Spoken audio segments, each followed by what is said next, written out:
Hello, it's me. I am stuck on my car in a truly nightmarish situation. I mean, it's not nightmarish. I have AC, and sunglasses and cell service. It could be worse, but I'm trying to get from one place to another, and I have been waylaid on my journey, and it sucks, and I'm bored.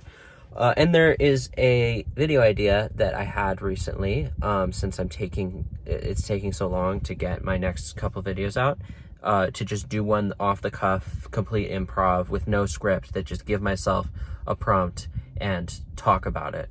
And I figured this was a good time to try that. I am recording with my phone, so if the audio is terrible, and there's minimal B-roll, that's why. This is very, if the audio is really terrible, you're not going to see this at all. Also, since this is unscripted, I am not going to, I'm going to have a lot of pauses and ums and uhs. I'm going to be hemming and hawing a lot. I will try to cut that out when I edit, but if there's weird cuts between, in the middle of a sentence, that's what happened. Is there was a 5-second long pause where I was thinking about what to say because I don't have a script. And of course, it is more obvious when I do that and there's no B-roll. I have cut myself off in the middle of sentences in other videos, but I hide it with B-roll. Anyway, what I want to talk about today is the curtains are just blue thing. You know what that is? I'll flash it on the screen, but it's basically an argument from an annoyed high schooler saying, why do English teachers try to ascribe meaning to everything? If there's a innocuous setting description such as blue curtains, we should not assume that there's anything metaphorical for that. It's just blue curtains. The curtains are just blue. There's a lot to say about that. I don't even think we should be engaging with it as a serious literary critique, because it is directly and unsubtly just a teenager complaining. I don't know who originated it, but that's how I felt when I didn't want to do English. It's the same, oh, why don't we learn taxes? Why are we learning algebra? We're never going to use that. It's just impetuous, childish whining. To my own brand of proving something is stupid is to take it seriously. So we are going to ask ourselves, why are the curtains blue? We have no context for this. This is not, to my knowledge, from a real example. It was just made up. So obviously context matters. So we're just going to go through why the curtains could be blue in a story. Now, the first thing we have to talk about is form. So there's a lot of different types of stories. There's, books, movies, TV shows. A song technically can be a story. A weird avant-garde play without any dialogue where the person's just doing an interpretive dance. That can be a story. Cave painting. So in all of those cases, story details, especially with set dressing, such as curtains, are the result of a choice made by the author. And blue curtains are interesting because, let's say it's a book. You can just describe a room and not mention the curtains. Even if you're imagining curtains in your head as the author, it is a deliberate choice to mention curtains, and especially that they're blue. Trains, for instance, have curtains. I am thinking a lot about a train right now because I could have used a train to make the journey that I'm making right now, and it would have probably been faster because I wouldn't be in the situation that I'm in right now. That train actually does have blue curtains, but I'm not going to say which one because I'm trying not to dox myself. Anyway, if you're an author and you're setting a scene on a train, you probably don't mention the curtains because they're not relevant. So if you're reading a story and it's mentioned that the curtains are blue, it is interesting because it means the author thought it was an important detail to mention. So with that said, what does it mean? Well, blue is kind of the big thing, but let's talk for a minute about curtains. Curtains are sometimes a status symbol.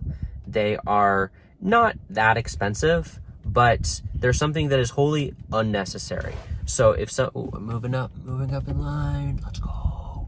You can have a house, or especially an apartment, without curtains, whether that be with cheap ass blinds that come with the apartment, or you can just have a window with nothing on it. So having curtains at all connotes at least a minimum amount of wealth, that you have enough disposable wealth that you are able to buy something that you don't need to survive.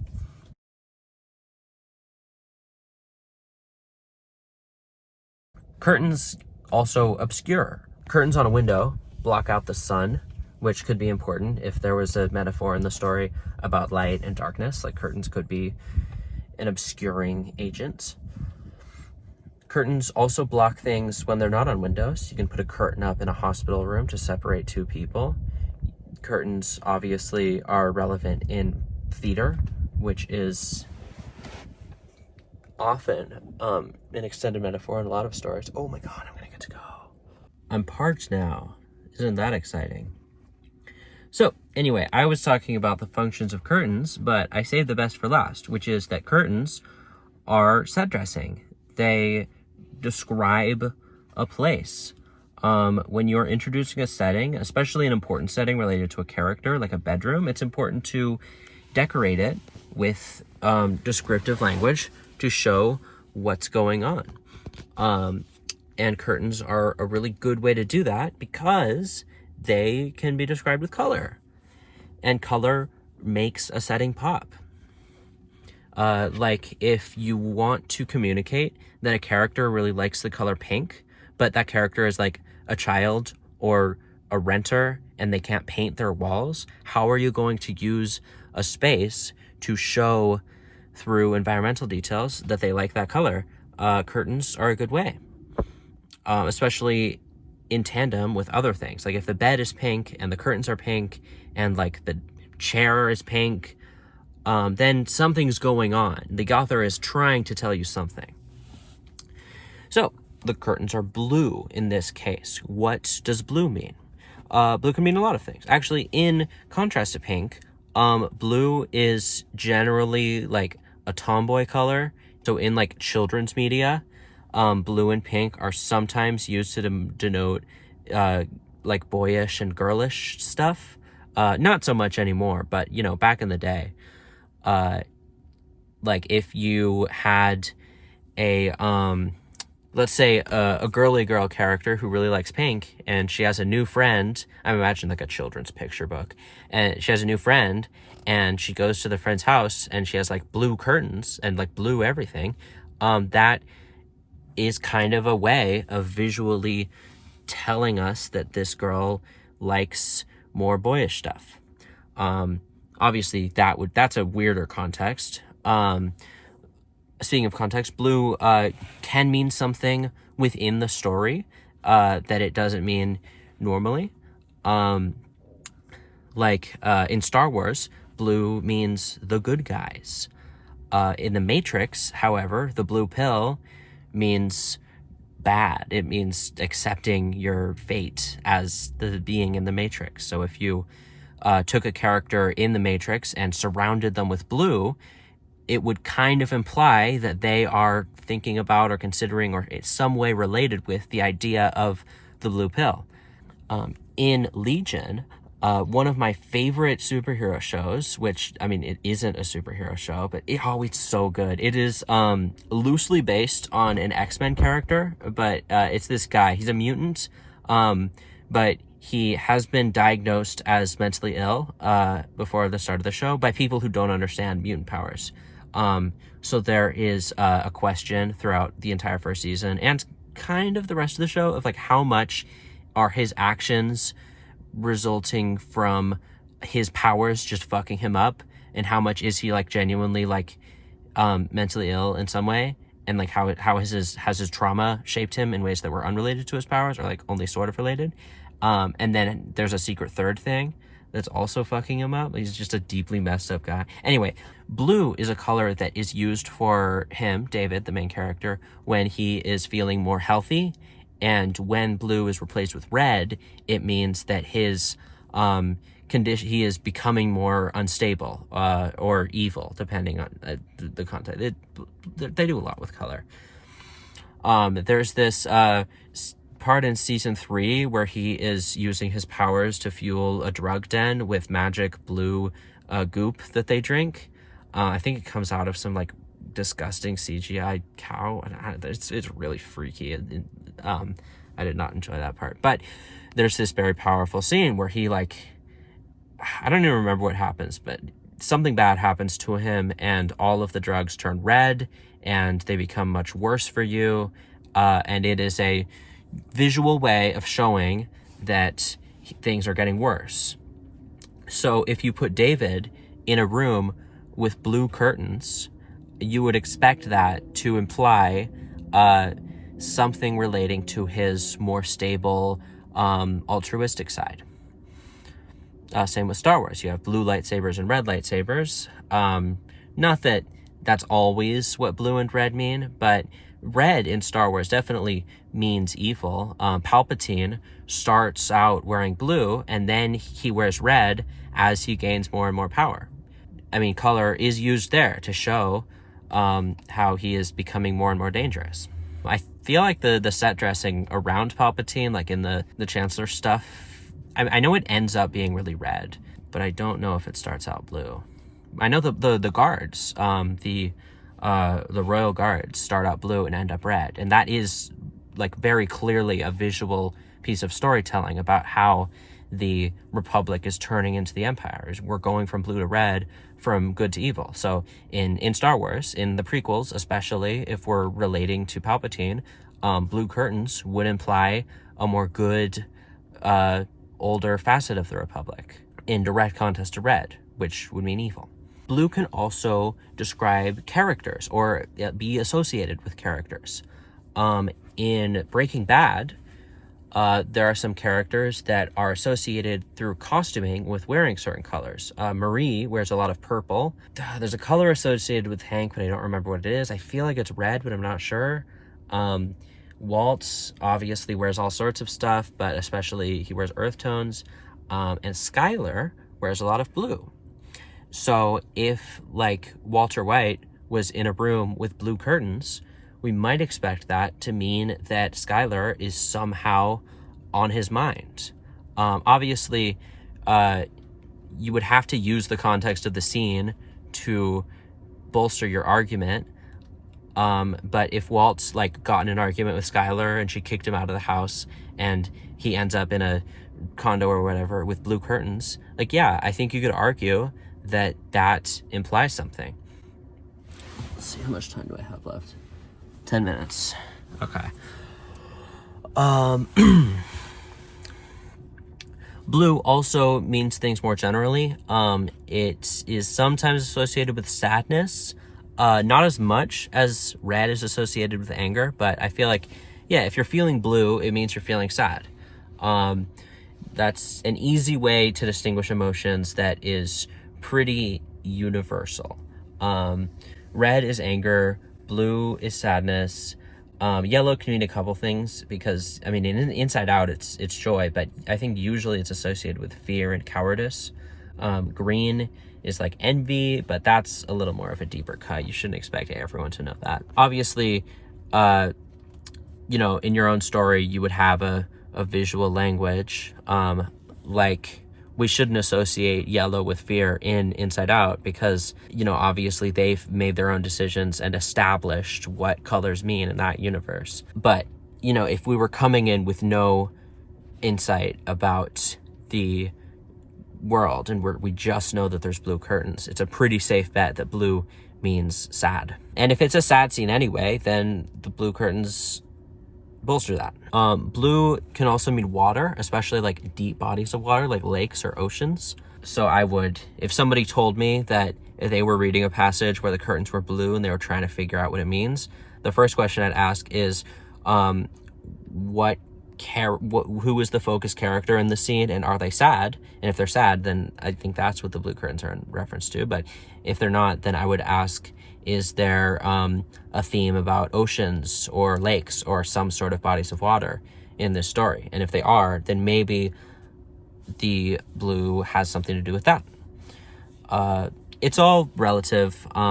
You have to look at the entire story in order to fully appreciate what blue curtains would mean in this story, which I think is kind of the point of this whole discourse. Is, yeah, in isolation, blue curtains are meaningless, but your English teacher has read the entire book and is trying to tell you something, and if you're a snooty English student who doesn't want to do the work, then you probably weren't paying attention for the rest of the book, if you even read it. Like, I know some of you. Stories have a visual language, and blue curtains by themselves do not necessarily mean anything. You could make a connection to sadness or bodies of water, but in isolation, if you're not following a pattern, then it's a little tenuous. But literary analysis is fun. It doesn't have to be true. Who cares what the author thinks? They decided to have blue curtains in their story, and now there are blue curtains. And what the author meant by that doesn't matter. The curtains are blue now, and we, as literary analysts, get to decide what it means. Okay, I feel like I had a kind of an abrupt ending, and luckily I've been blessed with incredibly stop-and-go traffic. Like, I will stop recording if I go above 10 miles per hour, but I honestly don't see that as likely. Probably my favorite, no, not my favorite, but one of my favorite teachers in high school was my English teacher in 12th grade. And we read Beloved, and one of the most memorable classes I've had is when we spent a full half hour talking about the first sentence of Beloved. 124 was angry. I might be misquoting that, but I remember that the first word of the book is 124 because we spent so long talking about it. And the person who wrote the curtains are just blue thing would have blown past this and been like, yeah, whatever, it's just a number. But we talked about how calling it 124 gives the house an identity. It's more than an address. It is the location is, in a way, a character into of itself. My teacher had already spoiled like some major plot details of the book in order so that we can catch the foreshadowing. So I will be spoiling Beloved by Toni Morrison. It is good, so sorry. But this is about a family, a mother that is haunted by the death of her third child, who she in fact killed in order to prevent her from being taken into slavery. So the fact that the house is called 124 is interesting because the third child is not there. Like, the setting, the household, is defined by the lack of a woman's third child out of 4 children total. So calling it 124 is a choice, and it represents something. Even if Toni Morrison didn't do that on purpose, which, I mean, she did. Like, no fucking way she did that by accident. It's still interesting. It's still fun to talk about. Literary analysis is cool and fun. And, we don't always appreciate things in high school. I enjoyed English in 12th grade, but I sure as hell didn't enjoy it in like 10th or 9th grade, or especially in middle school. I hated English in middle school. Literary analysis is fun. It's not for everybody, but it's cool, and it is something worth appreciating a little bit, and if not appreciating, then at least understanding. It's so reductionist to just say that it has no merit. The curtains are just blue. It doesn't matter. Why are we even talking about this? Like, that comes from a place of frustration and not wanting to be in school. But literary analysis, it is cool, and don't knock until you try it. What else do I have to say? I hate California, and I want to live in a place that is not dependent on cars. Although in this case, I have no one to blame but myself, because there is a train that goes from the place that I'm coming from to the place that I was going. So I totally could have taken the train. I feel like when I see someone on the internet and they're driving a car, it's like, oh, you're showing off that you have a car? Well, fuck you, you rich ass motherfucker. To be clear, I got this. I mean, this is not my car. This is my mom's car. So yeah, like the video if you liked it, I guess. Comment. You don't have to comment. Usually I like hearing your comments, but that's when I'm making big assertions and I'm curious what people think. This was just me waffling. You know what? Comment with your favorite example of blue being used in a story. Your favorite example of a story where blue represents something and what it represents. Or don't. I don't give a fuck. I don't want to ask people to subscribe, but I've recently learned that if I hit 1,000 subscribers, then I can get monetized, and I do like money. So if you like money and you like me and you want your two favorite things, me and money, to come together, then you should subscribe just until I hit 1,000. After that, you don't have to subscribe. It doesn't matter.